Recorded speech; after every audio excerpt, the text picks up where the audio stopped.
मोदी जी से खुश हैं जिनका कभी उस स्थिति से सामना नहीं हुआ। देखिए, मैं मोदी का भी कभी आलोचना नहीं करता हूँ, ना मैं कभी करूंगा, ना मैं हेमंत कभी करूंगा। मैं उनकी नीतियों की बात करता हूँ। मैं पहली बात तो प्रार्थना करता हूँ कि किसी परिवार के साथ ऐसी घटना ना घटे जो भक्त बन के बैठे हैं सरकारों के। जो आज एजुकेशन पे बात होनी चाहिए, जहां हेल्थ पे बात होनी चाहिए थी, और आज आप खुश हैं इंडिया पाकिस्तान के नाम पर। मैं पहले प्रार्थना करूंगा कि आज देखिए, आज जो लोग अंबानी जी के स्टेज पर खान ब्रदर्स को नाचते हुए देखेंगे, वहां भारत की तस्वीर नहीं होती है कि शाहरुख खान, सलमान खान और आमिर खान एक स्टेज पे नाचे, आपने भारत को वहां देखा? जी नहीं। अगर आपको भारत को देखना है तो आप चले जाइए किसी सरकारी अस्पताल पर, धक्के खा रहे लोगों से मिलिए, जमीन पर अपना बिस्तर लगाए हुए लोगों से मिलिए। आप चले जाइए किसी कोर्ट कचहरी में, दिन भर परेशान लोगों से मिलिए।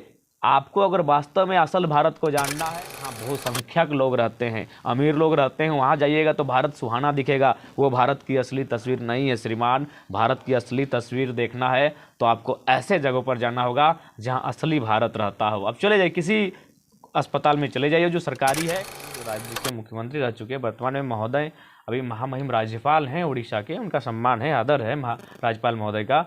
लेकिन उनका जो सुपुत्र है जिनका नाम श्री ललित दास है, वो टाटा में IL6 पे काम कर रहे हैं, HR को संभाल रहे हैं, वो CSR को देख रहे हैं।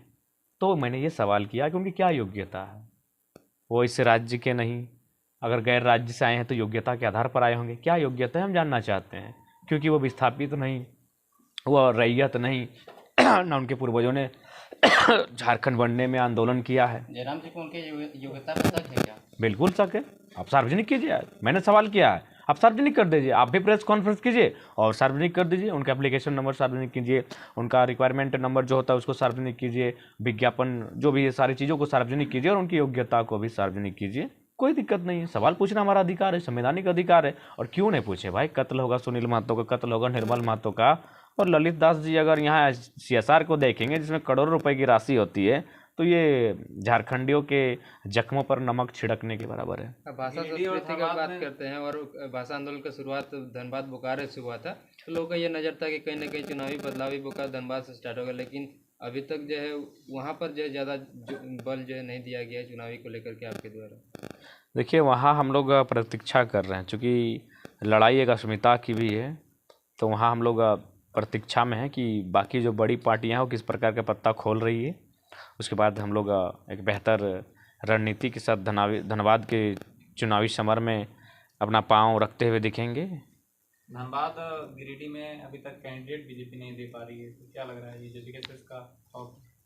देखिए, हम लोग तो अपने आप को इतना भी मियाँ मिठू नहीं बनेंगे, लेकिन सच्चाई है कि ये दोनों जो भी लोकसभा है वहाँ JPKSS मजबूत है और कोई भी पार्टी इसको इग्नोर नहीं कर रही है, इसीलिए अभी तक यहाँ डिले हो रहा है।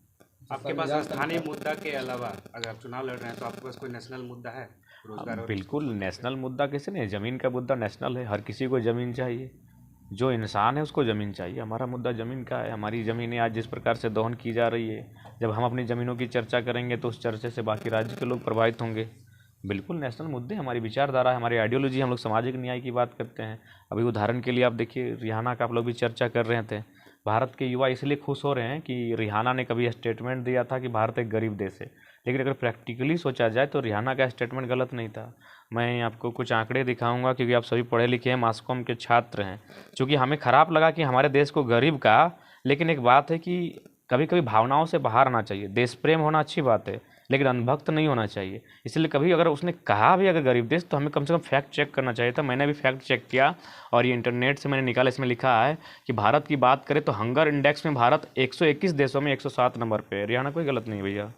आप भले ठीक है वो विदेश की लड़की है, आप उसका मजाक उड़ा लें, आप उसकी आलोचना कर लें, आप उसकी ट्रोल कर लें, आप उसको एक स्त्री होने के नाते और भद्दी भद्दी बात कह लें, कोई आपत्ति नहीं है। लेकिन जब उसने कहा है कि भारत एक गरीब देश है, ठीक है भारत में अमीर लोग रहते हैं, नो डाउट, बहुत अमीर लोग रहते हैं, अंबानी अडानी जैसे दुनिया में मशहूर लोग रहते हैं, लेकिन जेनविन में अगर बड़ी आबादी गरीब है भारत की, उसने बड़ी आबादी की बात कही, अंबानी अडानी की बात नहीं कही है। और अंबानी अडानी की बात क्यों करेगी भाई? उन लोग तो सफल लोग हैं, सक्सेसफुल लोग हैं। इंसान वही जो गरीबों की बात करता है। तो भारत बड़ी आबादी गरीब है और ये आपका इंडेक्स कहता है। इसको मैं आगे और भी दिखाना चाहूँगा। इसमें आगे बहुत सारी चीज़ें लिखा गया है कि देश की सर्वोच्च अदालत के सामने 18 जनवरी 2022 को जब भारत सरकार की ओर से और हमारे अटॉर्नी जनरल होते हैं उस समय थे के वेणुगोपाल ने कहा था कि भारत में एक भी मौत भुखमरी से नहीं हुआ, चूँकि सरकार के आंकड़े हमेशा फर्जी होते हैं, आप भी जानते हैं। उसी समय जो बहुत सारे लोगों ने अपना ग्राउंड रिपोर्ट देना शुरू किया तो उसमें एक जो चीज़ें सामने उभर कर आई वो बहुत ही भयावह स्थिति थी। और जब हमने झारखंड को पाया गया तो झारखंड दूसरे पायदान पर था मैंने भूख से मृत्यु के मामले में। और हमने क्या और एक कहा कि भाई आज वो अपने इस बात का खुशी है कि आपने उसे नचवा दिया, लेकिन आपने उसे नचाने में कितना खर्च किया आपको आइडिया है? 74 करोड़ खर्च किया। देखिए ये चीज़ें आप ठीक है, आपके देश के प्रति उसने अगर ऐसा शब्द कहा, आपने आलोचना की, लेकिन थोड़ा सा आपको यथार्थ में सोचना होगा। आपने कितना खर्च किया? 74 करोड़। मैं आपको 2020 का आंकड़ा दूंगा, ये आज तक का आंकड़ा है। 2020 में भारत देश में 81.11 यानी मान के चलते 81 लाख लोगों की मौत हुई थी, मतलब इलाज के दरमियान। उसमें से 36 लाख लोग मतलब इलाज सही से और समय पे नहीं मिलने के कारण। देखिए चोट किसी को लगता है, किसी का माथा में लगा तो चलिए उसका नो चांस है कि मर जाएगा, लेकिन बहुत ऐसे लोग जिनको बचाया जा सकता था और उसमें 36 लाख लोग हैं। 36 लाख का आंकड़ा श्रीमान मायने रखता है। लेकिन आज देखिए आप लोग यूट्यूबर वाले पत्रकार हैं, लेकिन कितना गंभीर सवाल पे हम लोग चर्चा कर रहे हैं। लेकिन देश की एक जो काबिल मीडिया है, जो पढ़े लिखे लोग हैं, वो गाय गोबर गुड़ और इंडिया पाकिस्तान, हिंदू मुसलमान और धर्म पे चर्चा करके डिबेट करती है। बताइए आप लोग अभी सीखने वाले लर्नर पत्रकार हैं, अभी आप लोग यूट्यूबर पत्रकार हैं, और हम लोग देखिए आज रात के 12 बजे हम लोग कितना गंभीर विषय पे चर्चा कर रहे हैं। एक साधारण सा लड़का जयराम महतो कितना गंभीर विषय खोल के बैठा है, लेकिन देश के प्रधानमंत्री आज तक प्रेस कॉन्फ्रेंस नहीं कर पाए। वो प्रेस कॉन्फ्रेंस क्या करते हैं कि आम आप काट के खाते हैं कि चूस के खाते हैं, आप बंटवा रखते हैं, आप थकते नहीं हैं, और जैसे ही एक सवाल होता है नहीं नहीं हमारा रिश्ता रहने दीजिएगा, एक गिलास पानी मिलेगा, उठ के निकल जाते हैं। तो ठीक है आपने रिहाना की आलोचना की, लेकिन आप उन्होंने 74 करोड़ आपका देश कैसे लेके गया अभी गरीब देश से, ये बहुत दुर्भाग्य की बात है। यहाँ आंकड़े 2020 के हैं, 36 लाख लोग मर जाते हैं इलाज नहीं हो पाने के कारण, और ये सम्मानित सर्वे है, ये कोई फर्जी डाटा नहीं है। आपके सामने हमारे मोबाइल स्क्रीन पर देख लीजिए, इसलिए हम देख कर बात करना चाहते हैं। आप तो बस खुश हो गए कि रिहाना आके नाच गई, 74 करोड़ खर्च हुआ। मुझे अंबानी से आपत्ति नहीं है, लेकिन मुझे भारत की उस लोकतांत्रिक व्यवस्था से आपत्ति है कि एक व्यक्ति इतना अमीर कैसे हो सकता है कि इंसान को खरीद ले, और एक व्यक्ति इतना गरीब कैसे हो सकता है कि उसे अपने आप को बेचना पड़े। ये भगत सिंह का भारत नहीं है। आपको तकलीफ होगा, होने दीजिए, आपको तकलीफ होता है होने दीजिए, मुझे आपत्ति नहीं है। अगर आप सच में भगत सिंह को मानते हैं, आप युवा हैं, आप पत्रकार हैं, चाहे जो भी हैं, लेकिन उससे पहले आप भगत सिंह को मानने वाले लोग हैं, तो आपको भगत सिंह का वह कथन याद रखना होगा कि कोई इंसान इतना अमीर ना हो कि दूसरे इंसान को खरीद सके, और कोई इंसान इतना गरीब ना हो कि अपने आप को उसे बेचना पड़े। आज तो भारत में दोनों चीज़ हो रहा है, कोई किसी को खरीद भी रहा है और कोई अपने आप को बेच भी रहा है। देखिए एक्चुअली है ना, ये वही लोग ये मैंने मोदी जी से खुश हैं जिनका कभी उस स्थिति से सामना नहीं हुआ। देखिए मैं मोदी का भी कभी आलोचना नहीं करता हूँ, ना मैं कभी करूंगा, ना मैं हेमंत सोरेन जी की आलोचना करता हूँ, ना कभी करूंगा। मैं उनकी नीतियों की बात करता हूँ। मैं पहली बात तो प्रार्थना करता हूँ किसी परिवार के साथ ऐसी घटना ना घटे जो भक्त बन के बैठे हैं सरकारों के, जो आज एजुकेशन पे बात होनी चाहिए, जहां हेल्थ पे बात होनी चाहिए थी, और आज आप खुश हैं इंडिया पाकिस्तान के नाम पर। मैं पहले प्रार्थना करूंगा कि आपके परिवार में ऐसा घटना ना घटे। आज देखिए, आज जो लोग एक्चुअली जो लोग अंबानी जी की स्टेज पर खान ब्रदर्स को नाचते हुए देखेंगे, वहां भारत की तस्वीर नहीं होती है कि शाहरुख खान, सलमान खान और आमिर खान एक स्टेज पे नाचे, आपने भारत को वहां देखा जी नहीं। अगर आपको भारत को देखना है तो आप चले जाइए किसी सरकारी अस्पताल पर, धक्के खा रहे लोगों से मिलिए, जमीन पर अपना बिस्तर लगाए हुए लोगों से मिलिए। आप चले जाइए किसी कोर्ट कचहरी में, दिन भर परेशान लोगों से मिलिए। आपको अगर वास्तव में असल भारत को जानना है तो वहाँ जाइए जहाँ बहुसंख्यक लोग रहते हैं, अमीर लोग रहते हैं, वहाँ जाइएगा तो भारत सुहाना दिखेगा। वो भारत की असली तस्वीर नहीं है श्रीमान। भारत की असली तस्वीर देखना है तो आपको ऐसे जगहों पर जाना होगा जहाँ असली भारत रहता हो। अब चले जाइए किसी अस्पताल में चले जाइए जो सरकारी है, आज आपको पता चलेगा। अभी तो चाची में आज घटना घटा, जो लोग भारत को देखते हैं अडानी परिवार में, जो लोग भारत को देखते हैं अंबानी के बेटे की शादी में, जो लोग भारत को देखते हैं करीना कपूर का बच्चा होगा, विराट कोहली का बेटा का नाम क्या होगा, उनको जाके देखना चाहिए। आज तो चाची में एक एक्सीडेंट होता है, उस परिवार के कमाने वाले व्यक्ति की मृत्यु हो जाती है, आज क्या होगा उस परिवार की स्थिति, वहाँ भारत दिखता है कि अगर वो परिवार का शख्स चला गया तो वो अब स्ट्रांग कैसे होगा, वो अपने आप को बैकफुट पर जो फील कर रहा है वो फ्रंट पे कैसे आएगा, वहाँ भारत को देखना चाहिए। ऐसी अनगिनत घटनाएं घटती है, तो इसीलिए हमें नज़रिया बदलने की आवश्यकता है। अगर जयराम महतो जैसे युवा, मैं अपने आप को, मैंने कभी नहीं कहा कि शरीर, मैं एक विचार के रूप में अपनी बात करता हूँ।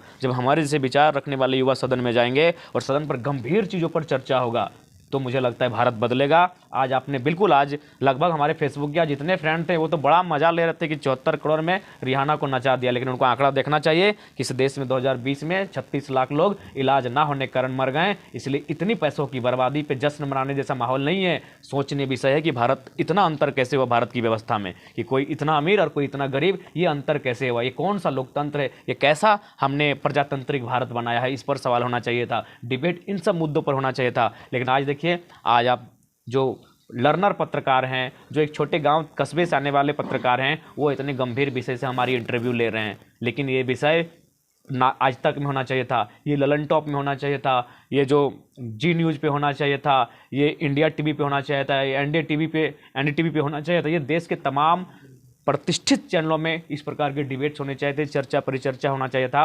लेकिन वहाँ गंभीर विषयों पर बात नहीं होती है। वहाँ एक मौलवी जी बैठते हैं, एक पंडित जी बैठते हैं, और बस तू तुम में का खेल शुरू हो जाता है और जनता को बरगलाने का काम किया जाता है। फिर कभी इंडिया पाकिस्तान होता है, फिर कभी हिंदू मुसलमान होता है। और ये तमाम आंकड़े जिन पर भारत को बात करना चाहिए था कि भारत कहाँ है हंगर इंडेक्स में, भारत कहाँ है हेल्थ इंडेक्स में, भारत कहाँ है करप्शन इंडेक्स में, भारत कहाँ है एम्प्लॉयमेंट के इंडेक्स में, इस पर कोई बात नहीं कर पाता है। ये मेरे भारत की तस्वीर है। और असली भारत फिर कहेंगे, अंबानी जी के बेटे की जी के जो बेटा का जो शादी हुआ, वहाँ जो तीनों खान थिरके, वो असल भारत नहीं है मेरे भाई। असल भारत है किसी सरकारी अस्पताल में चले जाओ, किसी ऐसे जगह पर चले जाओ जहाँ लोग अपने जीवन को लेकर संघर्ष करते हुए दिखेंगे, वहाँ असल भारत दिखता है।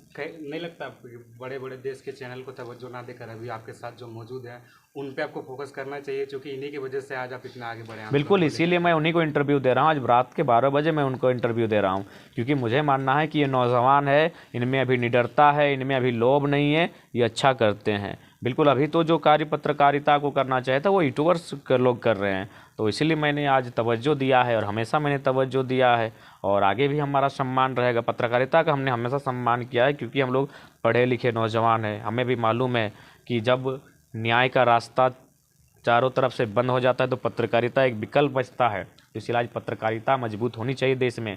और मेरा भी मानना है कि देखिए, पत्रकारिता कभी ये जो होता है ना, इनको विपक्ष की भूमिका में होना चाहिए और हमेशा सरकार की नीतियों को उजागर करना चाहिए, उनके सामने मैनिफेस्टो की चर्चा करनी चाहिए। एक काम पूरा होता है तो दूसरे काम पर चर्चा करना चाहिए था। लेकिन आज देखिए हमारा भारत कहाँ है। हम इसलिए खुश हैं कि रेहाना आके डांस कर गई, गरीब बोल रही थी, लेकिन हमें इस बात का अंदाज़ा नहीं है कि 74 करोड़ रुपए लेके चली गई, जहाँ 36 लाख लोग बीमारी में इलाज के अभाव में मर जाते हैं। जयराम जी, किस तरह से आप गंभीर मुद्दों को उठाते रहे हैं, झारखंड के ज्वलंत मुद्दों को उठाते रहे हैं, और अभी आप देखेंगे अभी एक वर्तमान में आया है विधवा विवाह को लेकर के योजना चला रही है सरकार, उसको बड़े बड़े मीडिया जगह दे रही है, और आप झारखंड के उन तमाम ज्वलंत मुद्दों और गंभीर मुद्दों पर चर्चा करते हैं पर मीडिया आपको जगह नहीं दे रही। इसका कारण क्या है कि आप राजनीतिक हाईजैक करने वाले हैं, इसके डर से? देखिए, इसका प्रेशर है क्या? कारण यह है कि देखिए, हम लोग आइडियोलॉजी वाले हैं। हमारी आइडियोलॉजी सामने बाकी नेता नहीं टिक पाएंगे, बिल्कुल नहीं टिक पाएंगे। कहाँ से टिकेंगे? 50,000 करोड़ की संपत्ति रखिएगा और हमारी आइडियोलॉजी सामने टिक पाइएगा? कभी नहीं टिकिएगा। तो ये लोग जानते हैं कि इस लड़की को प्लेटफॉर्म मिलता है तो दूर का लंबी रेस का घोड़ा है, और स्वाभाविक ईर्ष्या होना स्वाभाविक, राजनीति में स्वाभाविक है। तो हम लोगों को मौका ना मिलने का कारण यही है कि उन्हें लगता है कि जब इन्हें मौका मिलेगा ये बहुत ज़बरदस्त बूस्टअप कर जाएंगे। तो खैर, वो क्या कहते हैं ना, सूरज को काले बादल कितने दिन ढक के रखेंगे, इंतज़ार हम भी करते हैं। सूरज एक दिन निकलेगा, उन काले बादलों को चीर कर अपनी उजाला फैलाएगा ही फैलाएगा। और नेशनल मीडिया ना सही, आप हैं मीडिया, आप ही मीडिया हैं। आपके माध्यम से झारखंड के गांव तक, कस्बों तक हमारी आवाज़ जा रही है, ये बड़ी बात है। अब राजनीति के महाकुंभ में कूद भी चुके हैं, बड़े बड़े और भी पार्टियां हैं जो प्रचार जोरों से कर रही है। आपको सहयोग किस प्रकार से मिला है? आपका फंडिंग कहाँ से हो रहा है? देखिए, हमारा फंडिंग जनता है। मैंने आपको हिसाब दिया था, मान के चलिए, मान लेते हैं 1 लाख लोग ही हमें वोट देंगे। गिरिडीह लोकसभा में 18 लाख के आसपास वोटर हैं। अगर 1 लाख लोग ही हमें वोट दें, मानते हैं हालांकि ज़्यादा जाएगा और जीतने का भी चांसेस हम लोग का बहुत अच्छा है, हम लोग को लगता है जीतेंगे गिरिडीह लोकसभा। तो 1 लाख लोग अगर हमें वोट देने के साथ साथ अगर 100 रुपये देते हैं तो सीधा 1 करोड़ हो जाएगा। अगर वो 1000 रुपये देते हैं तो वो 10 करोड़ हो जाएगा। चुनाव 10 करोड़ रुपये मायने हैं भैया, बिल्कुल। जिस प्रकार से आप बीजेपी का आलोचना करता है, तो क्या लगता है कि बीजेपी के पास में कुछ वैसा मुद्दा बचा नहीं अब चुनाव लड़ने के लिए? नहीं, देखिए, भारतीय जनता पार्टी दुनिया की सबसे बड़ी पार्टी है। मुद्दा बहुत है, लेकिन वो लड़ नहीं पाएगी क्योंकि वो कॉरपोरेट से घिरी हुई है। आज उसी के प्रमाण है कि एक अडानी को खुश करने के लिए हंसदेव जंगल कटवाना पड़ा। जिस प्रकार से अगर संविधान के अनुसार हम देखें कि आप लोगों को भाषा संघर्ष समिति बाहरी विधायक या बाहरी लोकसभा संसद का आलोचना की है, लेकिन अगर संविधान की हम बात करें, संविधान में वो भारत निवासी हो, अलग लोकसभा क्षेत्र से भी लड़ सकता है। बिल्कुल, भारत देश के हमने वो कभी नहीं कहा कि वो ना लड़े। हमने ये कहा कि हमारे साथ ये सौतेला व्यवहार क्यों। वही लोग महाराष्ट्र में चुनाव नहीं लड़ते हैं, लेकिन अब वही लोग बीजेपी तमिलनाडु में अभी बीजेपी चुनाव में नहीं देखिए लड़ते हैं। तो बिहार के अभी दक्षिणी दिल्ली में आसनसोल का अगर लोकसभा की बात करें जाए तो वहाँ पे बिहार देखिए, बंगाल में उनका प्रभुत्व नहीं है। आसनसोल, किस आसनसोल की आप बात करें? दिल्ली की, कोलकाता, बंगाल के आसनसोल की बात कर रहे हैं, क्योंकि आसन, देखिए, दिल्ली पहला बात तो केंद्र शासित राज्य है, वो पूर्ण राज्य नहीं है। इसीलिए आज वो क्या है कि मतलब दिल्ली का भी अपनी निजी आइडेंटिटी अब नहीं रही, इसलिए यूपी बिहार वाले लोग जाके वहाँ डोमिनेट कर जाते हैं। लेकिन जहाँ तक पश्चिम बंगाल का सवाल है, भारतीय जनता पार्टी में जो बंगाल के लोग हैं वो नहीं आना चाहते हैं, तो जाहिर सी बात है उन्हें कुछ ऐसे चेहरों को प्रोजेक्ट करना होगा जिनकी फेस वैल्यू है। और आज के डेट में फेस वैल्यू या तो क्रिकेटर की है तो कलाकार की है, इसीलिए वो कलाकार को लेके जाते हैं, एक्टर को या तो क्रिकेटर को लेके जाते हैं। वही कारण है, बंगाल में कोई बीजेपी की विचारधारा के साथ चलना नहीं चाहती, क्योंकि बंगाल की अपनी का अलग आइडेंटिटी है। ठीक है।